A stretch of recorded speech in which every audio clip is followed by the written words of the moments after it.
Pemimpin dalam Islam harus terkumpul padanya, kalau ideal, mau bagus sekali, 3 hal. Yang pertama dia muslim, yang kedua harus dia alim ulama, harus orang faham agama, nggak boleh enggak. Karena kalau bukan alim ulama yang memimpin, maka terjadilah hal yang seperti sekarang. Jangan heran kalau tempat zina sana sini, ya, praktek-praktek segala macam hal yang haram bisa berjalan. Kalau dia alim ulama, mustahil dia izinkan itu. Karena kalau pemerintah keluarkan instruksi nggak bisa ada diskotik misalnya, kayak di Saudi, mau buat apa? Walaupun ada masyarakatnya yang suka, nggak bisa. Tetap dihukum, gitu kan? Sholat wajib tutup tempat, peraturan pemerintah. Muslim atau non muslim, tidak bisa. Harus tutup. Kalau enggak denda. Di Saudi denda 100.000 real, gitu kan? Nggak bisa, akhirnya harus ikut. Terbawa kan? Karena memang ada manusia yang bisa disampaikan dengan lisan, ada manusia yang nggak bisa. Harus peraturan tegas, baru bisa dia ikut. Contoh rambu-rambu lalu lintas. Kalau rambu lalu lintas lagi padang, lihat berapa orang yang patuh, berapa orang yang melanggar. Walaupun dia seorang profesor di sebuah kampus, bisa saja dia melanggar pada saat itu, rebut-rebutan. Beda dengan orang yang mungkin mau saling mengalah satu sama yang lain. Jadi memang berarti peraturan harus ada, nggak bisa enggak. Karena umumnya orang terbawa dengan arus ingin melanggar. Yang ketiga, dia harus tidak mencari jabatan itu. Kalau dia sengaja mengorbit dirinya, seperti sistem sekarang demokrasi ini, maka jadi masalah. Sebenarnya idealnya dalam Islam tidak boleh ada. Jadi seperti waktu Abu Bakar dipilih radhiyallahu anhu jadi khalifah. Prosesnya adalah di Bani Thaqif, di Madinah itu ada sebuah kayak perkebunan kurma. Beberapa tahun lalu masih ada tempat ini, tapi sekarang sudah akan digusur untuk perluasan Masjid Nabawi.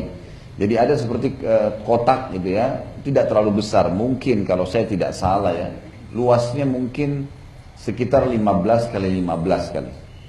Ada kebun-kebun kurma dan ada bangunan dibuat dipagarin oleh pemerintah Saudi. Itu namanya dulu Bani Thaqif. Tempatnya sahabat-sahabat dari Ansar berkumpul, lalu Abu Bakar dan Umar dari Muhajirin datang ke situ.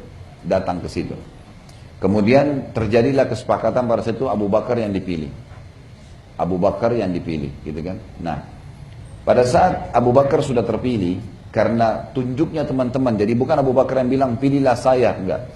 Bahkan Abu Bakar sempat menyuruh sahabat memilih Umar bin Khattab. Lalu Umar mengatakan lebih pantas dia daripada saya. Kemudian Abu Bakar diangkat tangannya oleh Umar, diberikan dukungan, lalu yang lainnya semua dukung, barulah menjadi khalifah. Umar bin Khattab juga begitu pada saat jadi khalifah seperti itu. Ya, ditulis wasiat oleh Abu Bakar. Umar juga menyuruh bermusyawarah. 6 orang sahabat yang masuk surga, untuk memilih salah satu dari mereka terpilihlah Utsman bin Affan, gitu kan. Kemudian Ali bin Abi Thalib juga dipilih oleh masyarakat Madinah karena mengikuti instruksi Umar bin Khattab sebelumnya. Ringkas cerita, memang semestinya idealnya pemimpin itu tidak mengejar jabatan. Kita tahu kisah misalnya Umar bin Abdul Aziz rahimahullah, salah satu khalifah dari dinasti Umayyah. Ada yang memasukkan dia menjadi khalifah Rashidah yang kelima. Maksudnya setelah Abu Bakar, Umar, Uthman, Ali, ya, kemudian datanglah Umar bin Abdul Aziz ini yang dianggap bisa jadi pilihan, ya, gitu. Seperti itulah. Maka beliau pada saat jadi khalifah, karena ada tulisan dari khalifah yang sebelumnya, gitu ya, dia langsung naik ke mimbar lalu dia mengatakan, saya dipilih jadi khalifah sementara bukan keinginan saya.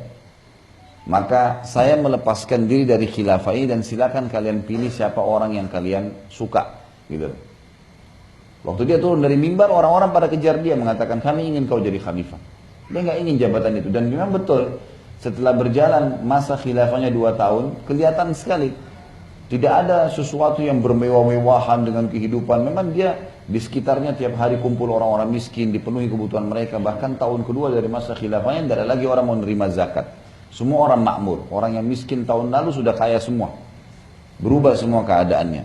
Nah, pemimpin-pemimpin seperti ini yang mestinya memang dicari, dan itu ada orang-orang yang bijaksana asal memang masyarakat ini mau, ya, mau. Ini idealnya.